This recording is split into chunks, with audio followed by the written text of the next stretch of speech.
morning. My name is Eric Ness. I am the professor and the director of the Louise McBee Institute of Higher Education, and on behalf of our faculty and staff, it is my honor to welcome you to the Louise McBee Lecture, one of the longest standing lecture series that focuses solely on higher education. Since the first lecture in this series in 1989, there have been more than 30 lectures, and we are honored to hear this year from Dr. Robert Jones. I'm delighted that so many of you are here. President Moorhead, Provost Ayers, several members of the senior administrative leadership team, and so many of you from different parts of campus, and of course, our students, staff, faculty, graduates, and friends of the McBee Institute. We're grateful that this event is also part of the University of Georgia's signature lecture series. These lectures are remarkable opportunities.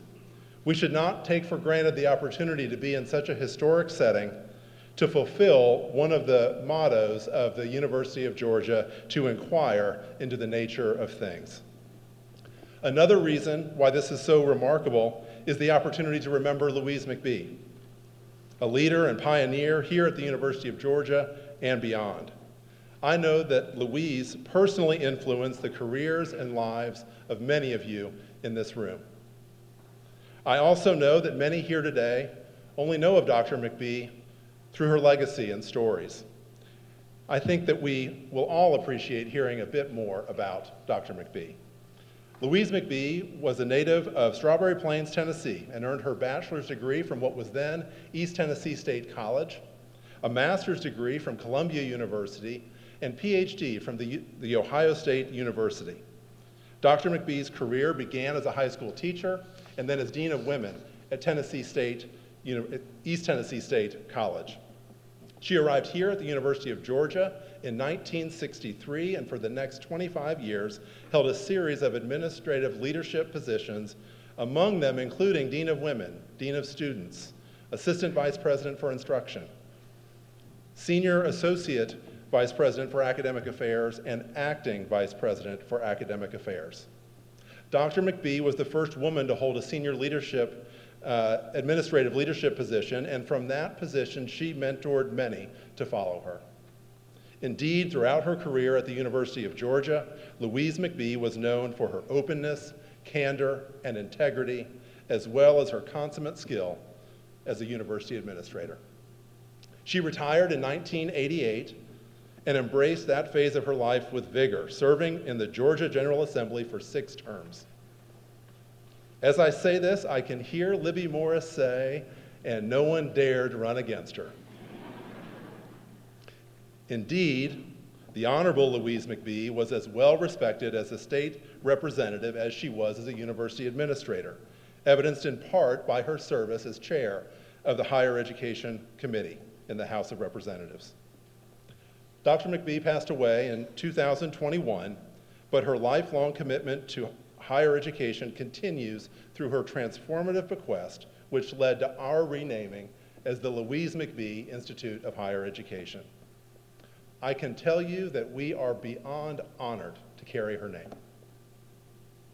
We take this not only as an honor, but as a responsibility to carry on the legacy of Louise McBee, who once said, "We are born obligated to pour back into the stream that nourished us, to replenish it for others."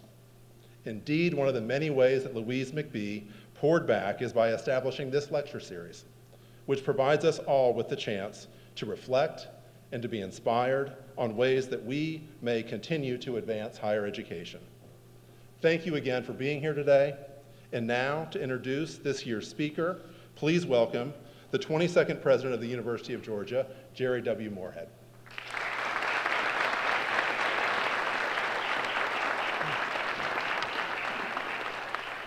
Well, good morning. It's a privilege to be here with all of you for such a special occasion at the University of Georgia as we celebrate Louise McBee with this annual lecture. I'm honored today to introduce our esteemed speaker. We're very fortunate to have him back on campus this morning, Dr. Robert Jones, the president of the University of Washington. Much like Dr. McBee, President Jones's career has been marked by his profound impact on generations of students and his leadership in the field of higher education more broadly. Last year, Dr. Jones was named the 34th president of the University of Washington, and he quickly hit the ground running, leveraging decades of experience as a distinguished faculty member and academic leader. Before joining the University of Washington, he served 9 years as the Chancellor of the University of Illinois, Urbana-Champaign, leading the state's flagship land-grant institution to tremendous heights. Among his many achievements at Illinois, Dr. Jones spearheaded a successful $2.7 billion philanthropic campaign, significantly grew enrollment, expanded access for all students through the Illinois Commitment Program, catalyzed innovative research, and elevated communities across the state of Illinois through many service initiatives. President Jones also has found time in his busy schedule to serve as chair of the board of directors for the Association of American Universities, chair of the Association of Public and Land-Grant Universities, and chair of the Big Ten Council of Presidents and Chancellors. As you all can tell, President Jones is a devoted advocate to the transformative power of public higher education, which this annual lecture celebrates, and he has consistently advanced teaching, research, and service efforts to improve the lives of individuals all across this nation and around the world. Here at the University of Georgia, we're proud to call President Jones a Georgia native and an alumnus of this institution with a master's degree in crop physiology. He later received his doctorate from the University of Missouri. Although he is now a Husky at the University of Washington, to all of us at this institution, he will always be a friend, a colleague, and a fellow Bulldog. It is truly an honor to welcome you, Dr. Jones, back to this campus for the Louise McBee Lecture. Please join me in welcoming President Robert Jones.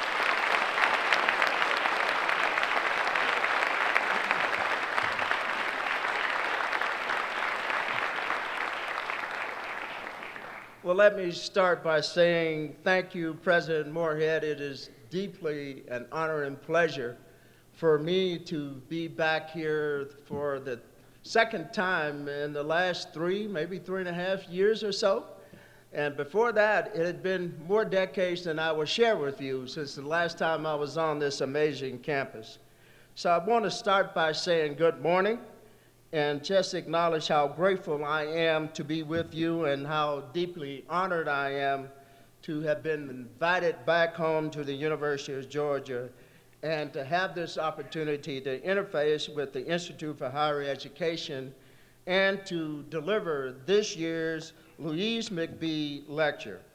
I am certainly humbled to be joining the distinguished group of luminaries who have delivered this lecture in the past. When they wrote to me to offer this opportunity, I went down the list of some of the most recent speakers, and on the bottom of that list, I probably know almost every one of them and have worked with many of them over the course of my 46 years in higher education. And as always, as I said, it's so wonderful to be back here at UGA, where, as you heard, I earned a master's degree in crop science in 1975 and did well enough to hear that I was recruited by one of the most renowned plant physiologists in the world to do a PhD at the University of Missouri in plant physiology or crop physiology. Did well enough there that I graduated when I was 26 years old, had my first job a year before I actually defended my dissertation at the University of Minnesota, where I had planned to stay for about 5 years, and I was going to take that job that Monsanto offered me and make a bunch of money. But I can tell you there's something about the academic enterprise that kind of reaches out and embraces you, and it's kind of hard for many of us to shake ourselves loose from the value proposition of higher education. And I can tell you that 34 and a half years I spent at Minnesota clearly helped me drive what I'm most passionate about, and that is being a research scientist. But my friends like to say I got pulled to the dark side of administration very early in my research career. But across all of that, in addition to being a scientist, my lifelong calling, parallel with that, has been about creating access to excellence and impact through public research universities.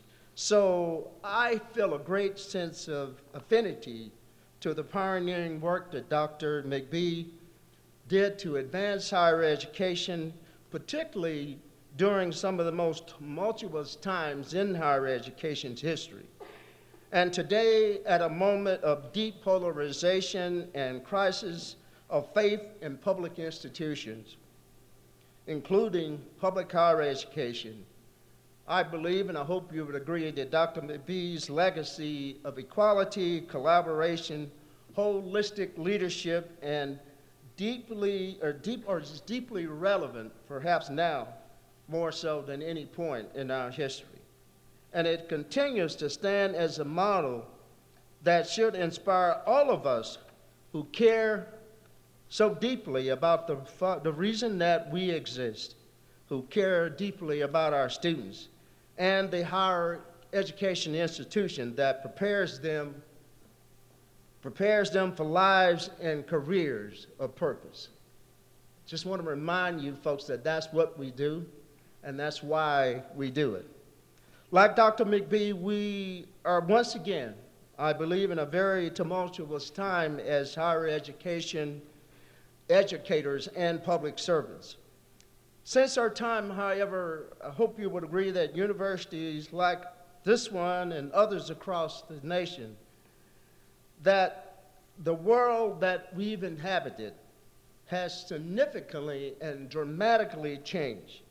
And today, as educators and scholars and scientists, university leaders, regents, trustees, members of the vital community, we are experiencing change at a pace that would have defied belief 20 years ago or even 10 years ago.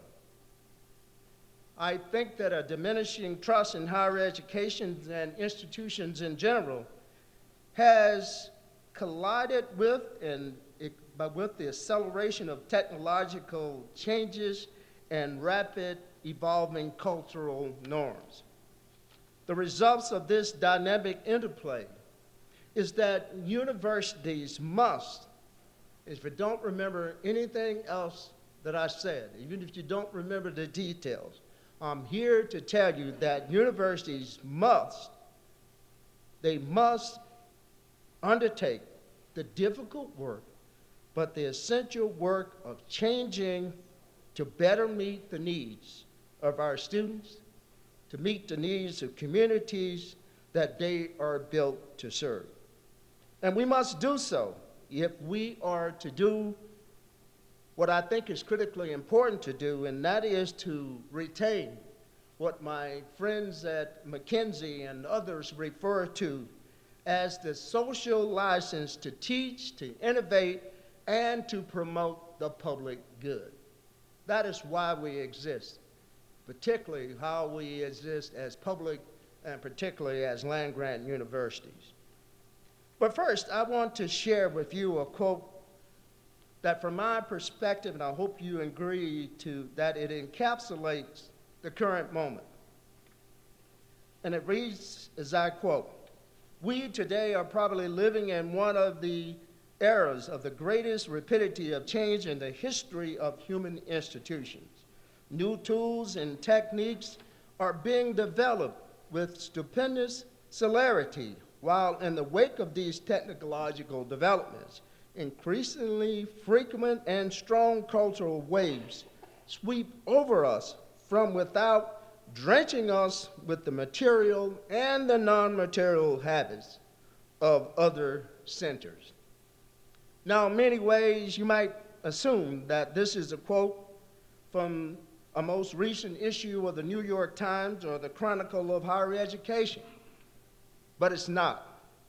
This was written by American sociologists Robert and Helen Lynn in their landmark publication entitled Middletown, a study in contemporary American culture, and it was published nearly a century ago.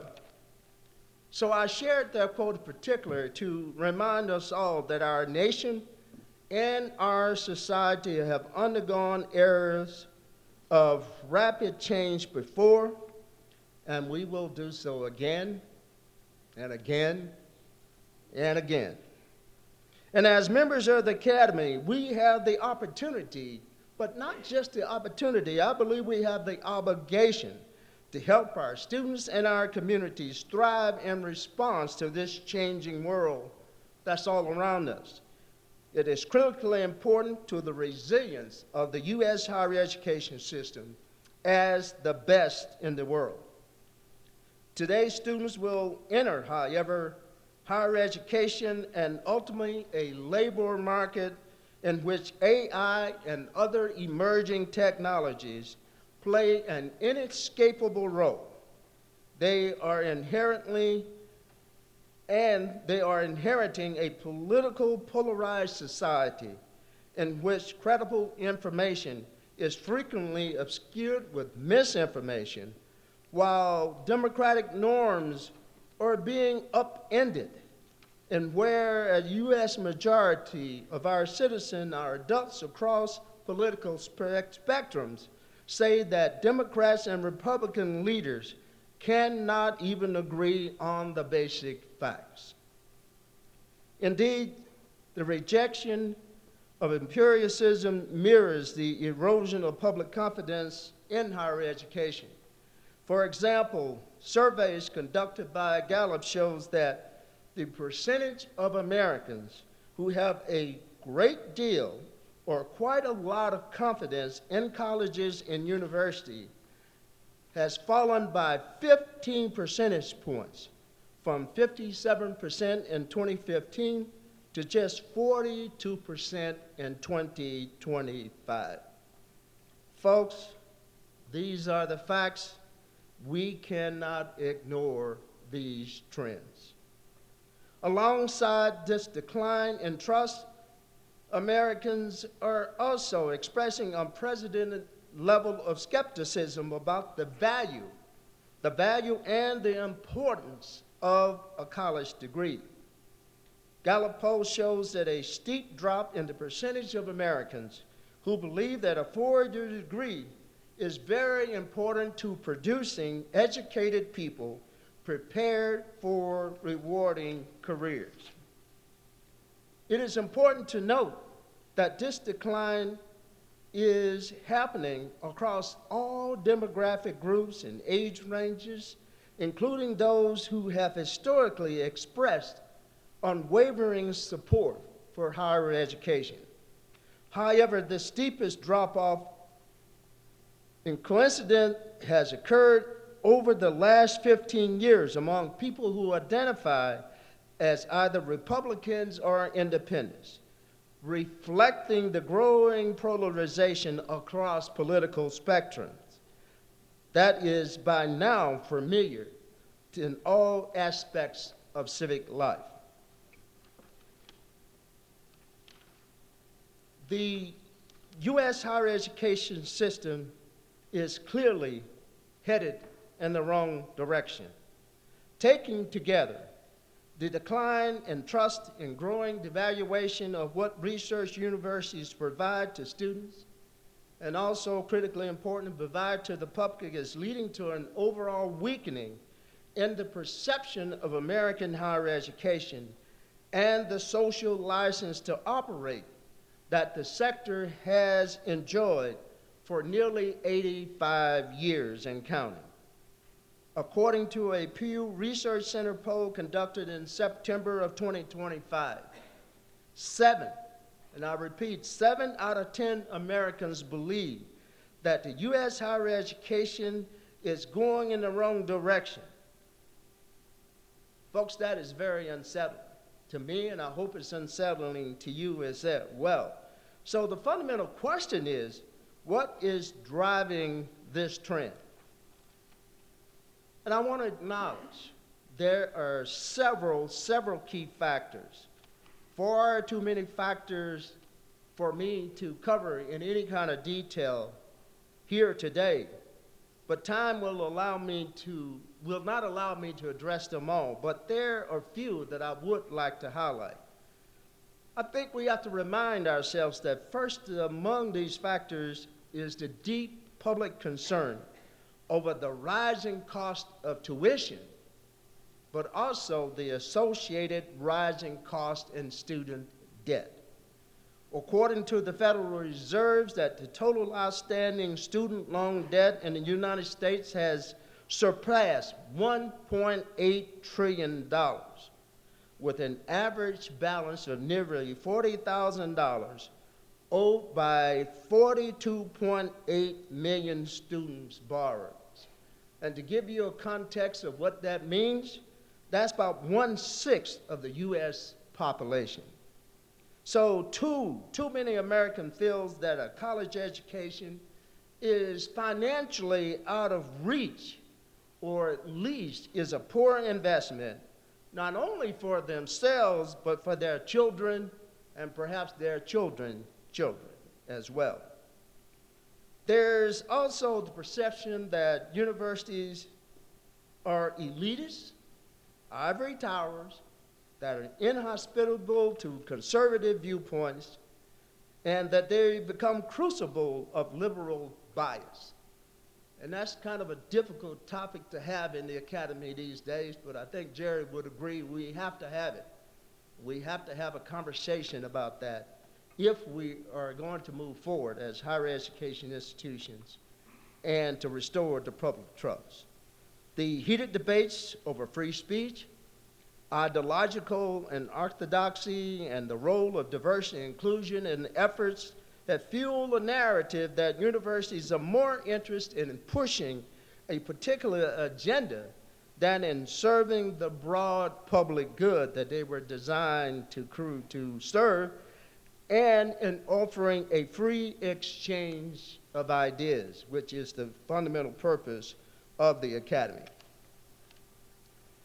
And there is a growing sense, folks, that academia is failing to keep pace with the rapid technological advances and economic changes that are transforming our society each and every day.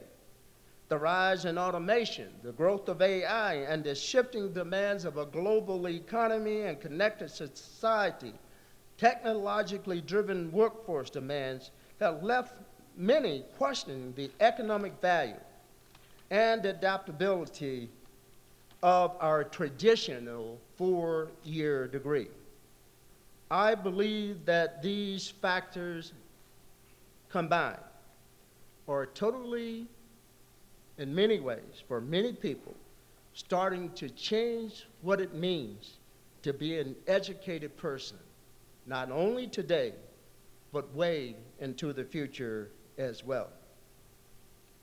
As we can see clearly, these factors reflected in a recent statewide survey that was conducted by the American Association of Universities, or AAU, on behalf of the University of Washington. And all 68 members of AAU had the opportunity to ask specific questions to better understand this period of loss of trust and confidence, because it's something that our twice a year meeting that we spent a lot of time over the last decade trying to understand. And among the respondents who were most skeptical of the University of Washington, their chief concerns was affordability and access, neutrality, and bias, and career preparation.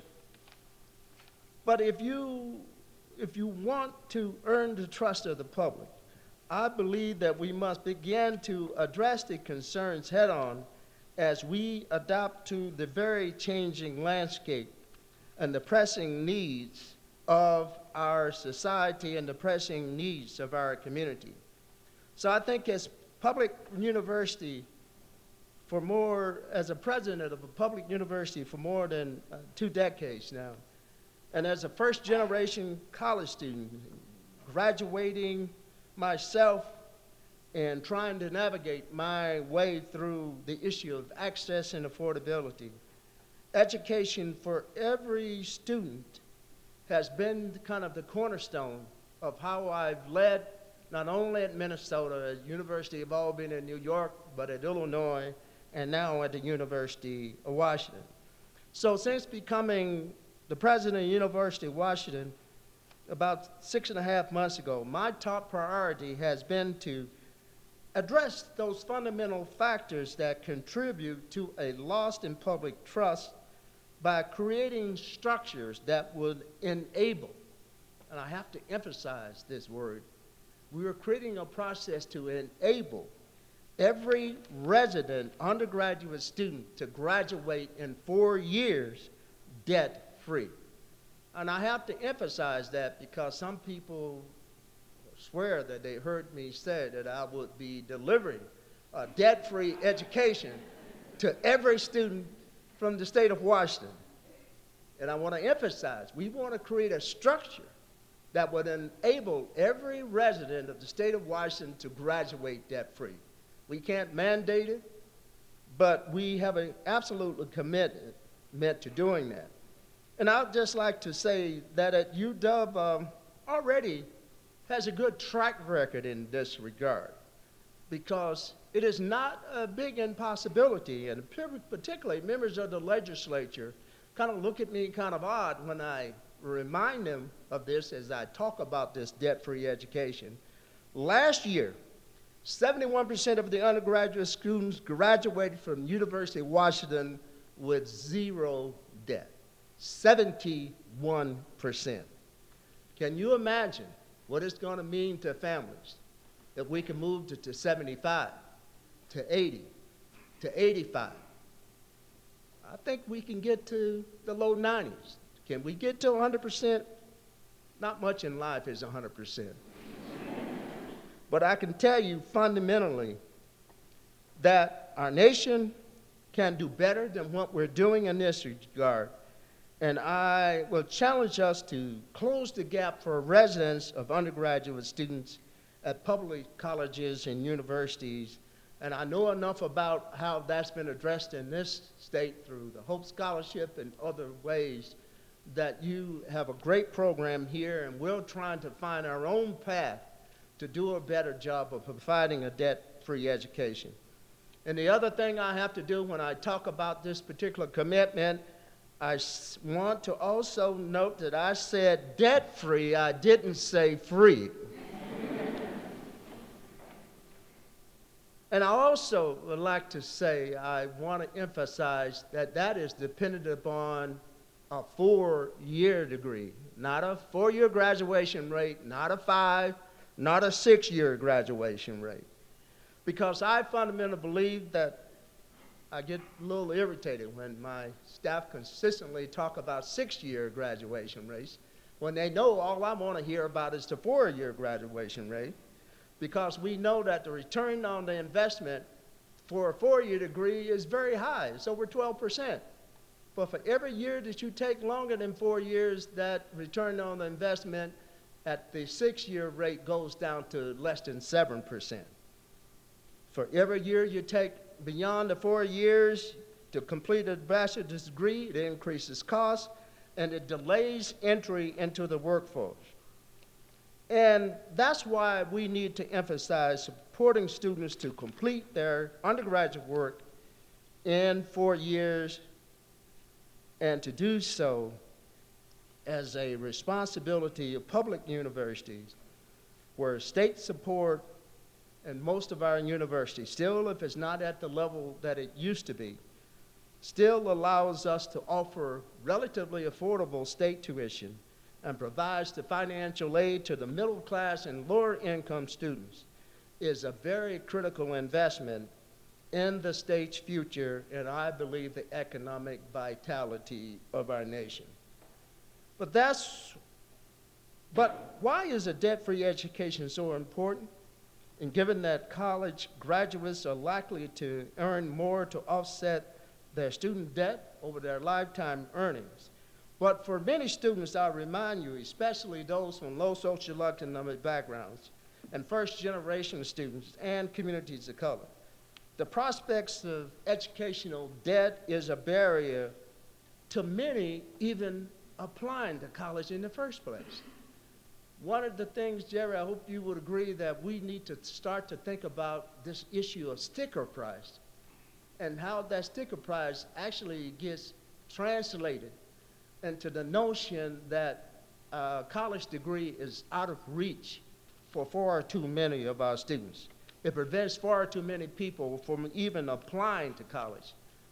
You heard him mention the Illinois commitment. I started that program because we found that there was some highly qualified students that wouldn't even apply to Illinois because they thought it cost too much. They couldn't afford it. So these very, very talented young people are oftentimes left on the sideline, which not only hurts them, but it hurts our entire economy, and I believe in the long term it hurts our society. So that those that do not take debt or more constrained in their postgraduate choices, they may not enter a field where they are needed or where they are most passionate about, like teaching, social work, and even the nonprofit sector. That also keeps people from pursuing graduate and professional degrees. That means fewer doctors, fewer attorneys, fewer engineers, and it leads to fewer scholars, scientists, innovators, and entrepreneurs. But that also delays home ownerships and starting a family, making it that much harder for people to really enter the middle class and build generational wealth. Recent polling data strongly suggests that this may be one of the most important steps that we can do as public universities in restoring the public trust, particularly as it relates to the state of Washington. While there is an overwhelming belief that a degree from the University of Washington is valuable, only 38% of the Washington residents says that a UW degree is valuable and worth the cost. In fact, a plurality says that while a UW degree is valuable, it isn't worth the cost that you have to pay to earn it. So Houston, we have a problem, and we've got to address it. But the power of a debt-free education becomes clear when respondents are told of the fact that I just mentioned to you that 70% of UW students graduate with no known debt. And after that, the percentage of residents who think that a UW degree is valuable and worth the cost jumps by 20 percentage points to 58%. And if we are able to achieve our goal of every student in the state being able to earn a degree without taking on enormous debt, 3/4 of the residents say that a UW degree would be valuable and worth the cost. I use this to illustrate as a demonstration of the impact that concerns about debt have had on the perception of families and the public. It also shows how powerful the notion of a debt-free education is in changing perceptions and providing, more importantly, and enabling students to start their lives without the burdening load of student debt. And if a debt-free education is one side of the coin, the other side is producing future-ready graduates. And that is not going to look in the future the way that it has looked in the past. The labor market, I think you would agree, is evolving rapidly, and we are all very keenly aware of the accelerating impact of AI. So without a doubt, AI presents some new challenges and, yes, some new risks, but it also provides enormous new opportunities. But I firmly believe that the biggest risk we face would be failing to prepare students to effectively use this newest tool in their toolbox that has been growing since the Industrial Revolution. And as with every new technological leap forward, AI is arguably making some skill sets obsolete. We have to acknowledge that.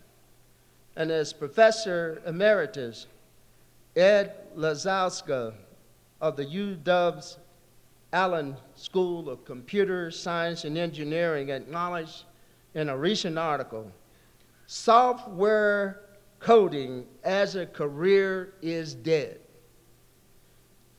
But he also goes on to say that coding is not what the top computer science programs educate their students to do in the first place. Our top computer science programs educate students as software engineers, as critical thinkers, how to work as a part of teams, how to identify and solve some of the world's greatest challenges and problems. In fact, I believe that this framework, this mindset, could serve as a working definition for every discipline and every program within a top research university, what it does for their students, by teaching them to work collaboratively to harness and build the tools to solve complex problems. And universities would be the ones to equip them to use these technologies, including AI, to use AI as an augmentation, not as a replacement. And I don't know what terminology you use here in your engineering program, but at the University of Illinois, and my colleagues at Bowen, if you talk to them for more than 2 seconds, they will tell you when they talk about AI, the A stands for augmented intelligence, that the humans, for at least the short and maybe the long term, must remain at the core of this AI evolution. So in this light, as another University of Washington professor also made the following comments, Oren Etazani. He put it this way: you won't be replaced by an AI system, but you might be replaced by a person who uses an AI system better than you do. And I hear this from my wife all the time. She's a musculoskeletal radiologist, and she has some colleagues that have been telling her for the last decade that she needs to find another job because with imaging and AI, it was going to replace all the radiologists in the world. Well, you know, 10, 15 years later, that is not the case, and I predict it's not going to be the case anytime soon. So I think we have to be proactive about the work that we must do in this space and how we must prepare all of our students to be ready for a career in the face of current technologies and emerging technologies that's going to be part, because the next wave is not just AI. In 7 to 10 years, somebody will be standing here talking about the disruption of quantum computing. I can guarantee you that's the next emerging technology that will change everything. So in short, research universities have always been a place that serve as training grounds for talented and curious people who want to learn how to use technology. And while AI is different in speed at which it changes the landscape, this underscores the need for more flexibility, more modular educational pathways that can really serve the evolving needs of today's learners. At the University of Washington, we're already exploring ways to create new innovative opportunities to be competitive in this AI-driven workforce that we're part of. And among these, we're so proud to about a month ago announced a new partnership with Brad Smith, president of Microsoft, and Microsoft writ large, that will provide faculty and students and researchers access to advanced computing capabilities that enables modern AI training, experimentation, and research, and instruction, and the ability to address literacy issues in our K through 12 education system. As a part of this partnerships, the University of Washington professors and our students will be able to connect with real-world research opportunities and the research marketplace through something called Microsoft AI for Good Lab, which will establish 10 new graduate students researcher slots each and every year, and will also continue to advance the educational arm of our university through something called the Continuing College, where we will be working with Microsoft to co-develop educational programs that help Washingtonians navigate AI-related workforce and transitions to meet the evolving job demands of the future. This kind of skilling and upskilling must become an integral part of what we do to provide job seekers the skills that they need for the workforce. And this is part of what I'm saying, that higher education has to think differently about his role and responsibility in upskilling and reskilling. Because whether we like it or not, what it means to be an educated person is being fundamentally redefined as we speak. This transformation will depend and will deepen collaborations on what I call radical partnerships with industry that fosters a healthy ecosystem in which the barriers between the classroom and the lab and the job site are much more permeable than they've ever been. As technology evolves, employers would need to support programs that can retain their existing employees. And as students prepare for the workforce, they would need access to internships and other kinds of real-world experiences that will make them even more employable after graduation. Employers are telling us over and over again that they expect to need to retrain their employees every 5 years or so, and as the technological landscape continues to change. When done well, it's easily to involve or to envision a kind of evolving door between industry and the academy that fosters a robust pipeline of employees and trainees on the latest technology. I know it's difficult for many, but I believe that higher education cannot shy away from the fundamental changes that this new way of thinking will require us all to do. Our sector must be willing to entertain new models such as stackable credentials that can build toward a degree over time, so that students who get well-paying jobs right out of high school can also get the credentials they need to enter careers almost immediately and make progress in those careers. We even need to consider whether some bachelor's degree program can be conferred in 3 rather than 4 years. And I'm willing to bet you somebody is having that conversation at this university or some of the other campuses of the University of Georgia system, rather than the traditional 4 years that we have convinced ourselves is the only way you can be educated at the undergraduate level. I think it's going to be important as we think about our role in better preparing people for workforce and for life. Let me just say that we are gathered at a pivotal moment. The 85-year-old compact between the federal government and research universities that made the universities healthier, that made this country healthier and safer and more prosperous. It has produced the most fertile period in the progress of human history. Yet threats to federal research funding and to the basic terms of that compact put those gains into significant jeopardy.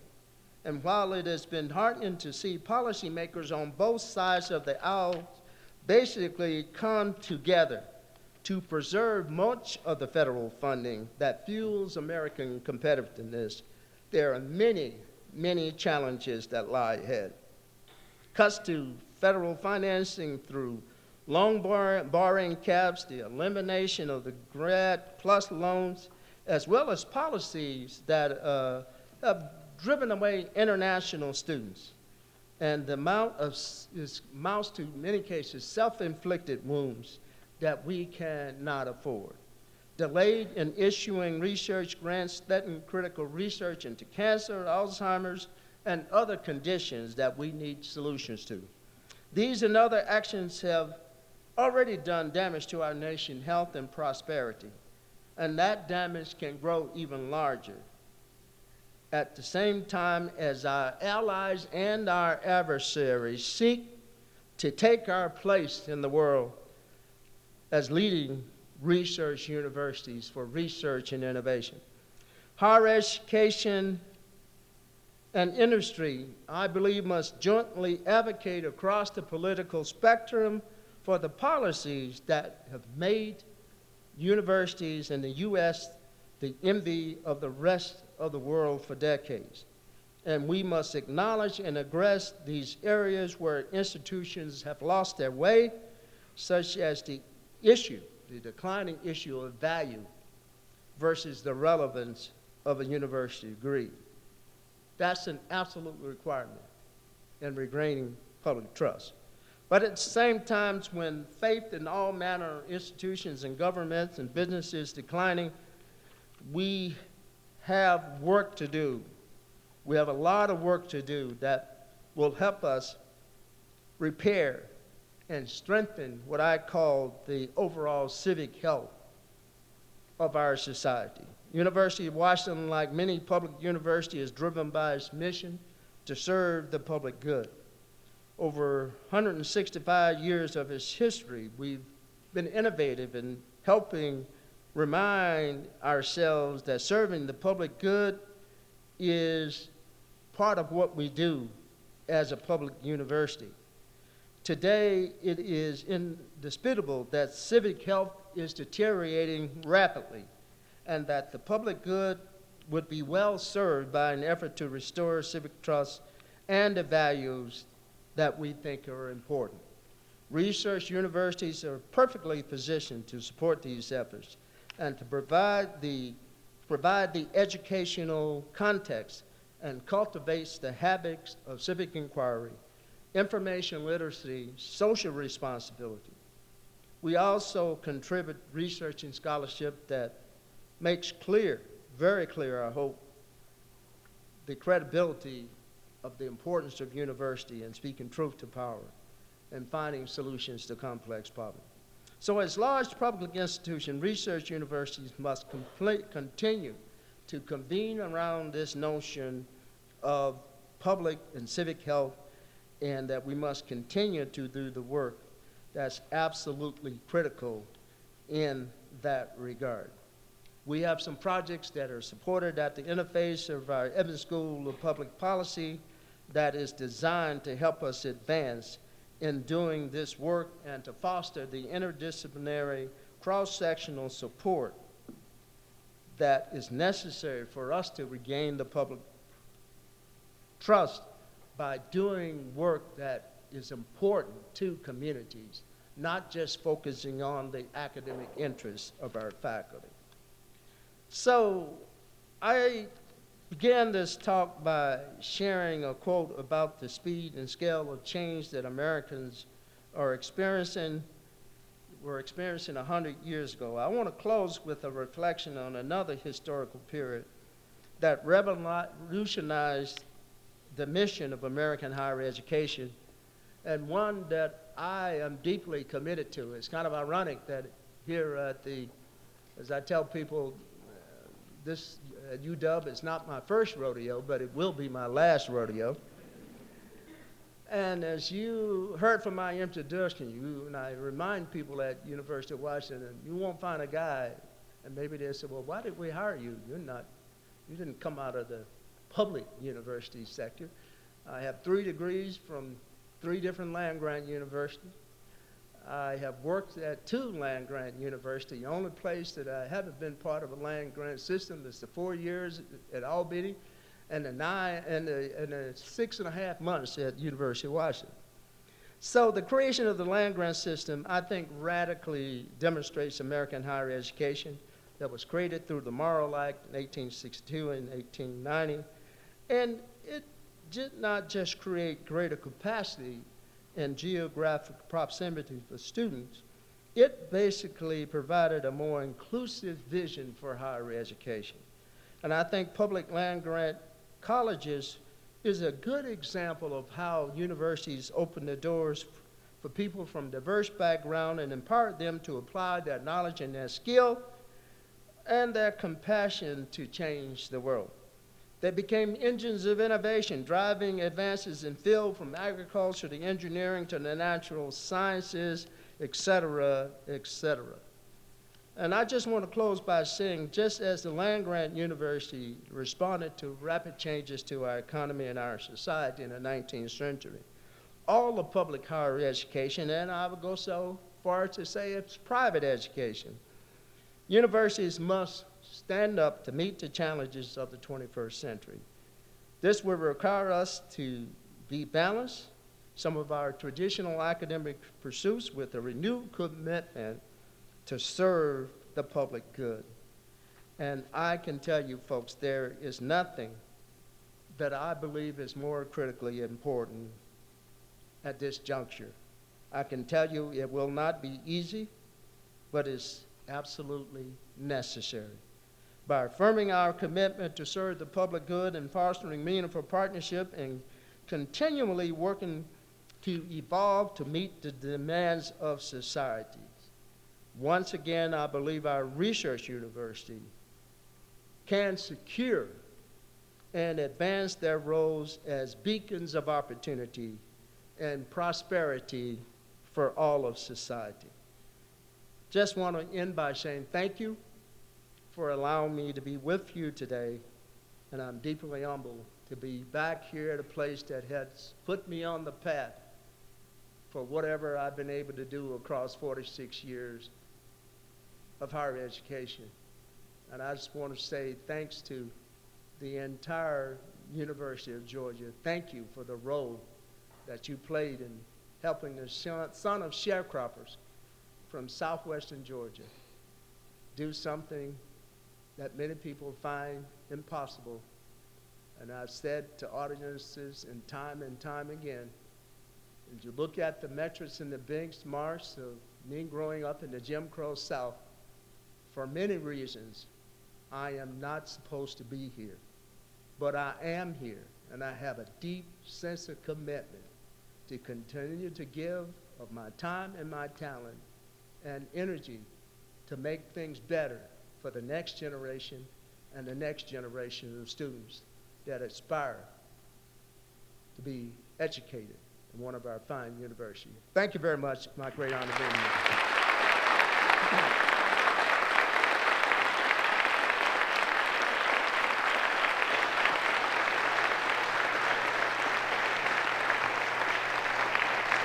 Thank you.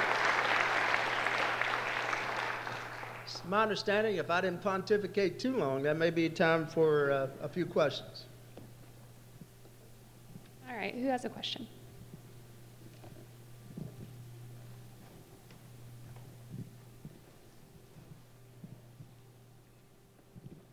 President Jones, thank you so much for making the trip to Athens and taking some time out of your schedule and for the thoughtful lecture. I just had a quick question. It seems that when there are, kind of times of crises like the global pandemic and the demonstrations on campus, the office of the president kind of gets a little bit pointed the finger at. So what are some strategies that you have kind of used to lead during those, times of crises to kind of help regain trust when it's, disturb the public? Well, Jerry will tell you that's part of our day job. I mean, that's the space we live in.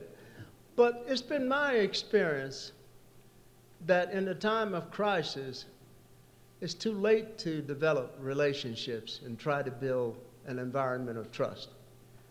And that is what I spent all of my 9 years doing at the University of Illinois, where almost on a, I told my StratCom folks, you're always trying to find some new way for me to make a fool of myself.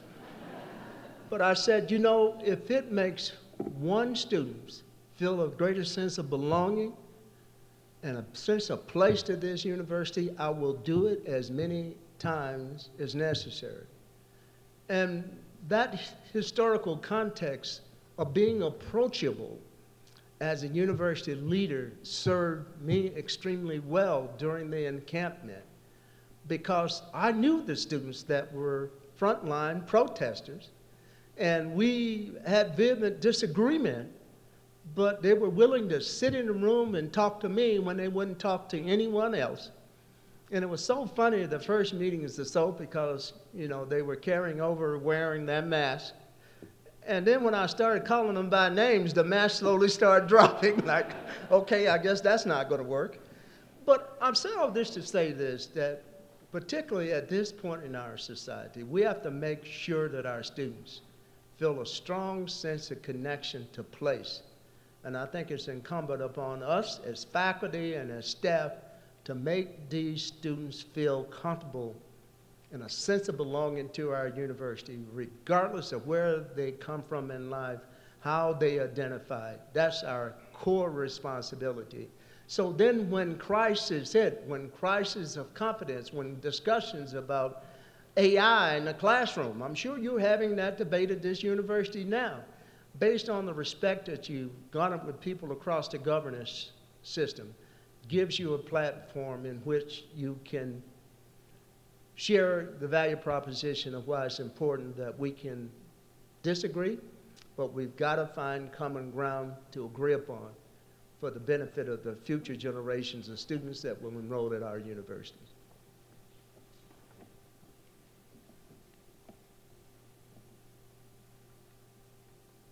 Not everybody at once now.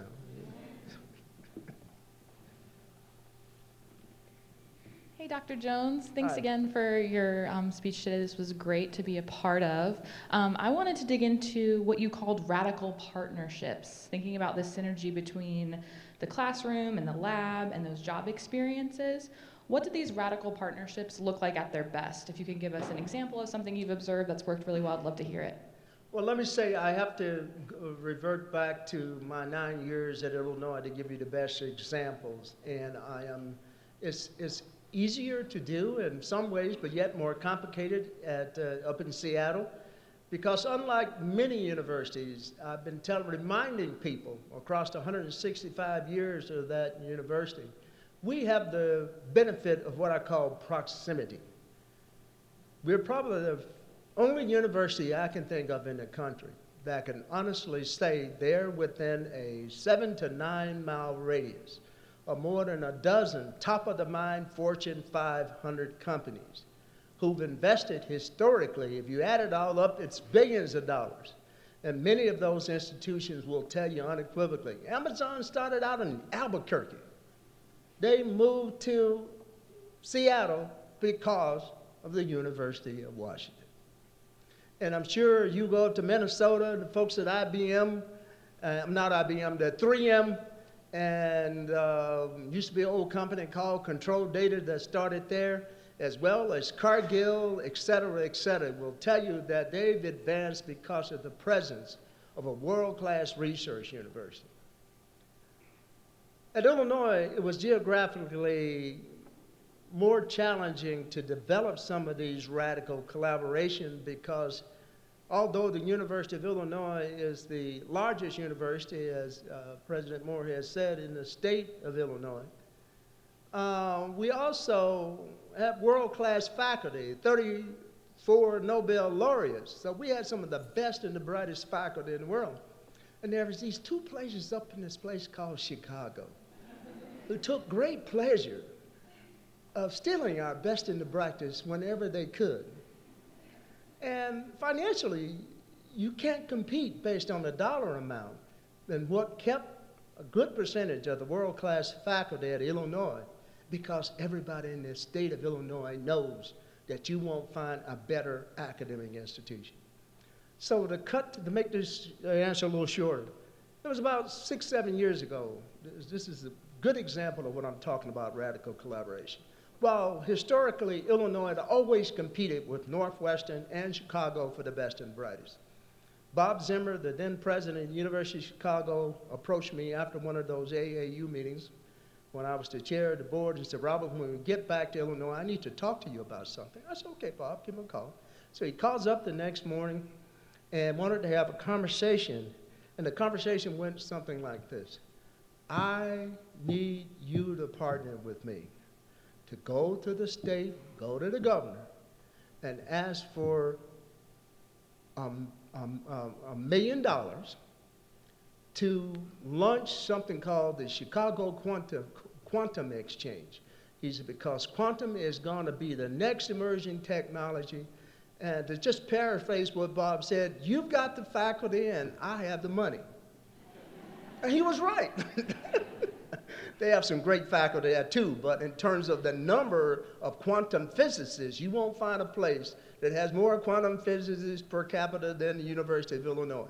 So it was a partnership that was radical in terms of it has never been done before, particularly the way that Bob and I went about doing this. Let me give you a good example. This was, first of all, we asked for $100 million. And when J.B. Pritzker got the budget request, all of a sudden it came back, someone had crossed out 100. I mean, not 100 million, I wish. He crossed out $1 million and put in $2 million. And Jerry will tell you that never happens with legislative requests. Well, you get twice what you asked for. But the governor is kind of a quantum nerd. We didn't realize it at the time. He said $1 million is going to be okay, but $2 million would be a lot better. But can you imagine when I went to talk to my dean of my engineering school and told them the following? Yes, it's going to be $2 million, and it's going to not be spent in Urbana-Champaign. It's going to be spent on the University of Chicago's campus to help build a multi-story research and innovation center where the quantum physicists from Illinois will have a place to work with the physicists at the University of Chicago to do things that are too difficult. You know, it's 127 miles. It's next door. And that's an example of what I'm talking about, radical collaboration, where you think out of the box. And it took a lot of convincing to the faculty. I got the dean on board pretty soon, but the faculty were not feeling the notion that you got this kind of money and you're going to spin it up in Chicago. But, you know, over time they understood that it was the best way to have a more sustainable impact solution, because I believe the complex challenges we face as a society, and this is the whole notion and origin of this radical collaboration. These challenges we face, in many cases, too complex for any one faculty, and I believe any one university to solve alone. And so how do you move forward? You got to form these radical collaborations. So that was the first one. And as I was after that, we did one with Northwestern and University of Chicago with the Chan Zuckerberg BioHub, where we got $250 million to build, again, a laboratory in downtown Chicago where all three of these universities have faculty doing world-class research. And then the last capstone was about a year before I left there. Again, J.B. Pritzker gave University of Illinois the responsibility for, again, pulling these other two universities together, because he knew we play well in the sandbox with others, to create something called the Chicago Microelectronics and Quantum Park. 120-acre research facility located on the old U.S. Steel site, where these universities have taken on the awesome responsibility to build the first utility-grade, fault-tolerant quantum computer in the world. And that's why I made the little remark that I made at the end. Somebody will be here in 10 years talking about this disruption of higher education in the world because of quantum computing. So those are the best examples, and we're working on the same kind of work with Boeing, with Amazon, and the whole ecosystem. Even companies that are Fortune 500 you never even heard of want to partner with us in ways that they haven't done before. So I'm sorry, that was a long-winded answer, but you can read about the rest of it in my forthcoming book. Thank you.